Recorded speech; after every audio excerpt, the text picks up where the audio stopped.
The day heaven trembled. An untold angelic tale. They say the entire sky quaked when the Son of God was nailed to the cross.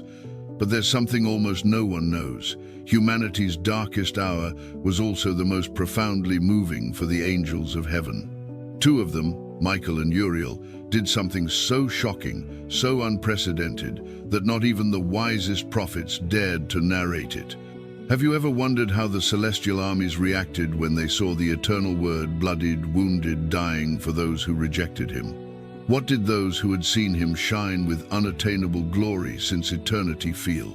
This isn't a mere tale, it's an echo hidden within the scriptures, a whisper concealed between lines where heaven's sorrow intertwines with earth's redemption. When Jesus was lifted onto the cross, the heavens didn't remain silent, and the angels, those who had battled the darkness, witnessed something that changed their eternity. Men saw an execution. Michael and Uriel saw the eternal plan unfolding with tears. But what they did next is what you're about to discover, and you'll never forget it. The unseen anguish on Golgotha. The atmosphere on Mount Golgotha was thick, as if the very air refused to flow. The sky was grey, heavy with an invisible tension. The clouds seemed to hold back heaven's tears. Soldiers jested, Pharisees murmured, and the people watched with bewildered faces and hardened hearts. Yet beyond the visible, beyond the physical plane, something indescribable was unfolding in the spiritual realm. Michael, the prince of heaven's armies, observed from the invisible veil, his wings spread, his eyes were not those of the warrior who faced the dragon in Revelation. They were the eyes of a shattered servant. Beside him stood Uriel, the angel of justice and the burning flame, the guardian of divine secrets. And that day, neither drew his sword, neither raised his voice. Only a profound silence, a sacred shudder. Michael fell to his knees, not from weakness, but from reverence. And Uriel, whose fire typically consumed iniquity, shed a tear that no one on earth has ever seen, but one that marked celestial history. Can you imagine the pain of those who never knew sin, seeing the Holy One treated as accursed? What they would do next would seal an eternal covenant, a covenant sealed in blood and tears. The nails pierced the Lamb's flesh, and each hammer blow echoed through the heavens. A tremor ran through the celestial hosts.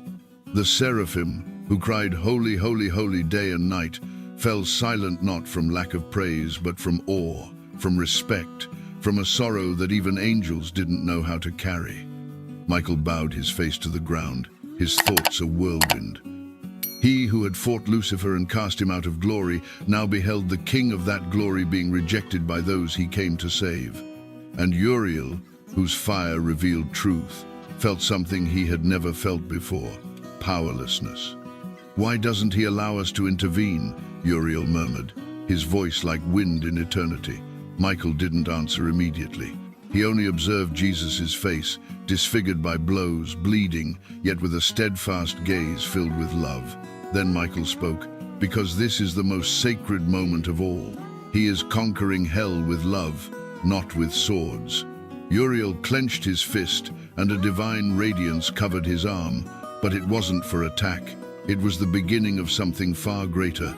And at that instant, a divine order descended, an order not given with a voice, but a vibration that pierced dimensions, a signal only angels could perceive, a mandate sealed since before time. "Open the books, record everything. This will be the judgment of the cross." Uriel, the scribe of the eternal flame, extended his arm toward the heavens. A scroll of light descended, enveloped in pure fire. On it, a story would begin to be written, not with ink, but with blood, with love, and with justice. Michael remained motionless, but his wings began to slowly extend, covering the earthly witnesses like an invisible cloak. Mary, John, the women couldn't see it, but they felt comfort, an unknown warmth amidst so much pain. "Every tear of his will be eternal memory," Michael said with a solemn voice. "Every drop of his blood will be a defense before the throne." Uriel began to write, but his hands trembled. It wasn't fear, it was reverence, for the words he inscribed were living, and the judgment sealed there would be the redemption of millions. As Jesus pronounced, "Father, forgive them," the entire heaven wept in silence. But the unthinkable was yet to come. What Michael and Uriel would do would change the world forever. The unthinkable act and the rending veil. The sun began to hide, not because of the hour, but because of the weight of the eternal. Shadows lengthened, and a supernatural darkness covered the earth. It wasn't just an eclipse, it was the universe's mourning.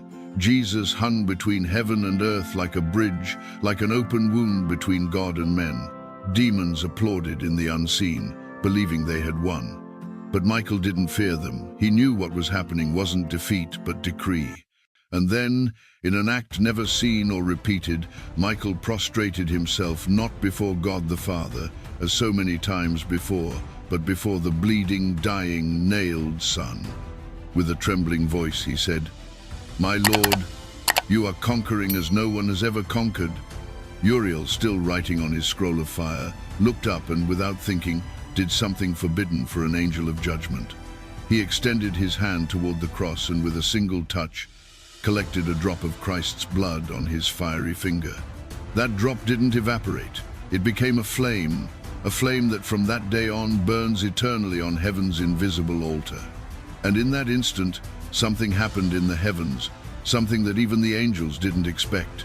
The veil of the temple, the one that separated man from the presence, the one that only the high priest could cross once a year, was torn out from bottom to top, but from top to bottom, from heaven to earth.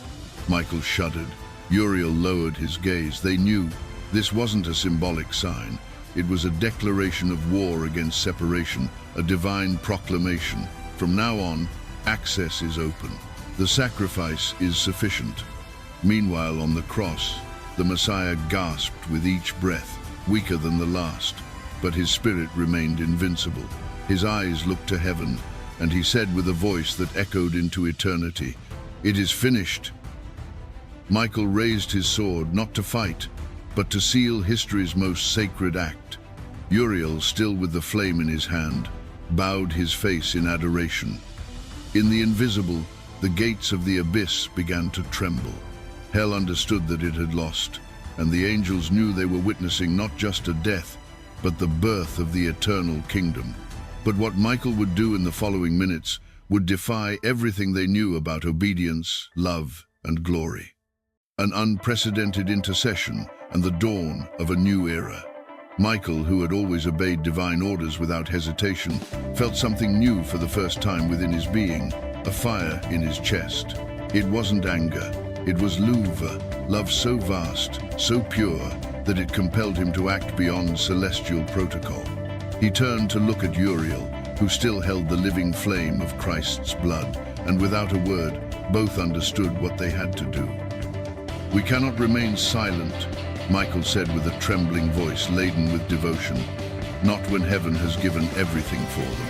Michael ascended with celestial speed, piercing layers of light and dimension until he reached the very edge of the realm. And there, before the throne, without permission, without protocol, he knelt. The celestial elders fell silent, the cherubim covered their faces, and from the depths of Michael's heart, a prayer flowed. A plea not for himself, nor for the angels, but for humanity. "Eternal Father, may this blood not be wasted. May every soul for whom he died be sought, reached, restored." And as he prayed, all of heaven listened.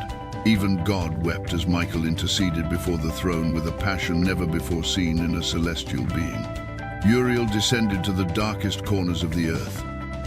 The flame he held in his hand, the same one that contained a drop of the Lamb's blood, didn't burn, didn't wound, it illuminated. Wherever that light touched, darkness retreated. And there, in silence, Uriel marked hearts with an invisible imprint, an eternal sign. This one was loved, this one was redeemed, this one will be sought. Michael, still prostrated, felt a soft, majestic voice within him. "It is accomplished. The Son has overcome, and you, Michael, will be the guardian of the covenant."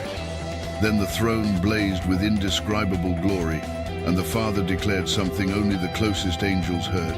"From today, every prayer made in the Son's name will be an echo of his cross, and the heavens will not ignore it." Michael bowed his face, broken in reverence. Uriel, from the depths of the earth, looked up, Both knew that everything had changed. The cross wasn't the end. It was the key that had opened the kingdom of heaven. The empty tomb and the triumph of life. And yet, the most glorious scene was still to come. The earth trembled. It wasn't a mere earthquake. It was as if creation itself had exhaled, seeing the ancient promise fulfilled. Rocks split, tombs opened, and shadows fled. Michael descended with a solemn peace, his wings glowing not from battle, but from having seen the face of redemption. Uriel, still traversing the earth, observed how some hearts began to beat differently, as if a secret fire had been kindled within them. In a small cave on Golgotha, at the edge of dusk, a Roman soldier knelt, his spear still stained with blood, but his eyes filled with tears. Truly, this was the Son of God, he whispered as an inexplicable breeze caressed his face. Michael and Uriel watched him in silence. Neither spoke, but they knew that this confession was the seed of the new kingdom. Then something else happened. Michael, obeying the command of the Most High, descended to the tomb where Jesus' body lay. And there, in that sacred place, he did the unthinkable. He sealed the tomb with his presence, not to imprison him, but to guard the dawn of glory. The third day was approaching. The silence within the tomb wasn't emptiness, it was expectation, a whisper of eternity running through the stones, as if every grain knew what was about to happen. Michael stood beside the Messiah's lifeless body. He didn't need to speak. His eyes, glowing with the light of the throne, said it all. "You rest, my Lord, but you have not been conquered," he thought, as his sword rested on the holy ground. In the physical world, all seemed concluded. Darkness believed it had won, but in the invisible, hell trembled. Uriel, from the top of the Mount of Olives, gazed upon the city, his spiritual eyes seeing more than walls and temples. He saw hearts some hardened, others restless, and a few broken but willing. Then a voice like soft thunder resonated within him. "Prepare, the stone will be removed, death will be wounded, and light will shine again. The time of waiting is about to end." Uriel descended to the tomb. Michael raised his face. The two looked at each other with solemnity, and they knew they were about to witness the most glorious moment since creation itself. For on the third day the Son would open his eyes again. The resurrection and the heavenly chorus. Heaven was in absolute silence, as if the entire universe held its breath. And suddenly, it happened. A flash pierced the tomb. It wasn't ordinary light. It was the light of life itself, returning to its place. Jesus' body, wrapped in linen, began to radiate an indescribable glow. Michael stepped back, not from fear, but from reverence. Uriel immediately knelt. Both felt glory filling every corner of that cave. And then he opened his eyes. Christ, resurrected. He didn't speak. It wasn't necessary. His infinite eyes, like the sea, said it all. Pain had been conquered, sin destroyed, and death defeated. A wave of power emanated from his resurrected body, piercing the rock, the earth, the heavens, and every angel felt their spirit tremble. Michael bowed his head and murmured, "All is done, my king." All was fulfilled. Jesus smiled, a soft, firm, eternal smile. Uriel rose and lifted the burning scroll he still held in his hand. The last words he had written ignited in living gold. He conquered. He lives. He reigns forevermore. And high in heaven the angels began to sing. It was a song no human ear has heard, not even the prophets had dreamed of it, a pure, immense melody born of awe and adoration. The heavens erupted in a holy cry. "Holy, holy, holy is he who conquered death with love." Michael fell to his knees once more, but this time not from pain, but from glory. Uriel extended the scroll toward the sky, and in an instant it was absorbed into celestial fire, forever archived in the eternal records of the kingdom. The judgment of the cross was sealed. Christ, now standing, walked out of the tomb like a warrior who has conquered the abyss, and without speaking, he looked at Michael and Uriel with tenderness, not as servants, but as brothers. Michael looked up, and a golden tear traced his immortal face. "Thank you, my Lord, for allowing us to see this," he whispered. And then Jesus walked toward the tomb's exit. The rock didn't open by human force. It moved on its own, as if creation itself made way for the author of life. The light of dawn awaited him, and with a firm step, the resurrected king stepped into the world, never to die again. But what would come next would be even more miraculous. The first witness and the dawn of the church. Outside, the garden still slept under the morning mist. The air was cold, but not freezing. It was that kind of cold that announces something new, something sacred. And in the midst of that morning whisper, Jesus walked, no open wounds, but with eternal marks on his hands and feet, scars that didn't hurt, but spoke. Michael and Uriel followed at an invisible distance. It wasn't a time for swords or fire, it was a time for revelation. Then she ran to the sepulchre, her weeping covering everything. She wasn't looking for the resurrected Christ. She was looking for the lost body of the teacher. It was Mary Magdalene. Jesus observed her with profound tenderness, and with a single word, he broke the veil of sorrow. Mary. She recognized him, not by his face, not by his form, but by the love that love only he could give. Uriel, seeing the scene, murmured, "She is the first witness of eternity." Michael, his gaze fixed on the sky, knew that something had been activated, a new era, a new creation. And as the sun slowly rose, the world began to turn again, but nothing would ever be the same, for the resurrected one had been seen, and the kingdom had just begun. Mary fell to her knees, her tears now of astonishment, not sadness. Her hands trembled. She didn't know whether to embrace him or worship him. Jesus, with a gentle but firm voice, told her, "Do not cling to me, for I have not yet ascended to my Father. But go and tell my brothers that I live. Tell them that the plan is not over, that it's just beginning." Michael and Uriel, invisible to human eyes, contemplated that scene as privileged witnesses of a new Genesis. Uriel, with the fire still burning within him, said, "Now the flame will not be in our hands, it will be in the hearts of the redeemed." Michael nodded. He knew that soon thousands of men and women would carry the message of the Lamb, that the Son's blood would speak louder than any prophecy, any sacrifice, that it would no longer be a religion, but a restored relationship with heaven. Jesus began to walk, but this time not toward a cross, but toward his disciples, toward those who doubted, toward those who fell. And Michael, looking at the open sky, whispered a prophecy that only angels can utter. He will return, but not as a lamb. He will return as a lion. The ascent to glory and the coming return. Heaven was no longer the Samanot in its form or its light, but because at its center now dwelt a revealed mystery. The eternal God had bled and had risen. Michael ascended in silence to the gates of the kingdom. Uriel followed him, still with the latent flame within him. Both knew their mission hadn't ended. It had only changed. The Father awaited. The throne shone with indescribable glory. And then the most majestic scene unfolded. Jesus ascended, not in secret, not in solitude, but before witnesses. The heavens opened wide, the eternal gates lifted, and a voice thundered as never before, "Make way for the King of Glory." "Who is this King of Glory?" the celestial spheres asked, and the angels replied with fire in their voices, "The strong and mighty, the one who conquered on the cross, the Lord of hosts, he is the King of Glory." Michael fell prostrate. Uriel covered his face. And Christ entered the throne as a son, but also as a hero, as a savior, as the only one worthy to open the books and seal with his life what no other could. Heaven applauded with fire. The crowns of the 24 elders fell to the ground like a golden cascade. The seraphim covered their faces with their burning wings. The cherubim intoned a song never before heard. "Worthy is the Lamb who was slain, who with his blood bought for God men from every tongue, tribe, people, and nation."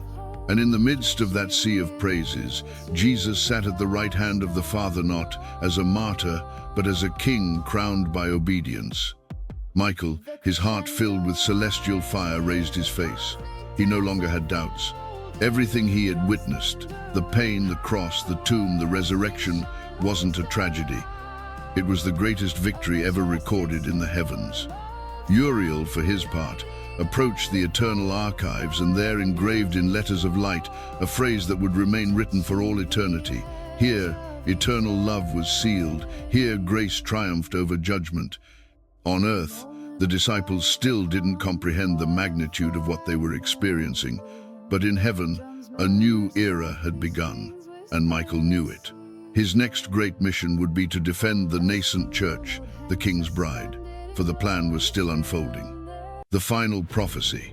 While the church still faltered in its first steps amidst persecutions and promises, Michael was assigned as its invisible protector. Where an apostle was imprisoned, he was near. Where a believer was stoned, he lifted his wings to sustain their spirit. And when the gospel message crossed borders, Michael went ahead, clearing a path through shadows. Uriel, the guardian of the fire, descended in dreams, visions, and revelations. He ignited hearts, awakened callings, poured out understanding, all with the flame that still burned within him from that day on Golgotha. But both knew this was only the prelude. For although the sun had conquered, a pending promise remained on that vibrated in every star, every wind, every prophecy. The king would return. Michael prepared. Uriel sharpened the fire, and the heavens watched with longing. For the day Christ returns, he will not come riding in humility, but in glory. He will not be judged. He will be judge. And those who nailed him will see, and the angels who wept at the cross that day will shout with voices of thunder. One last vision remained, a scene yet to be fulfilled, one that you and I may perhaps witness. A single trumpet will resound not in a city, nor on a continent, but throughout heaven and earth simultaneously. And then the heavens will open once more. Michael will take his place at the head of the celestial army, not as a witness, but as the leader of the last battle. Uriel will raise the flame, no longer as a sign of judgment, but as a symbol of the King's glorious return, and the Son, Christ, will descend. His feet will touch the earth, but not as in Bethlehem nor as on Calvary, but as King of Kings and Lord of Lords. Those who believed will lift their faces and weep with joy. Those who denied him will prostrate themselves, for every knee will bow and every tongue will confess that he is Lord. Michael and Uriel, the same ones who saw him suffer, who wept at the foot of the cross, who guarded the tomb and celebrated the resurrection, will be there. And will you be ready for that day? For what Michael and Uriel saw at the cross was only the beginning. Share this story if you believe he will return, and that when he does, he will find you waiting.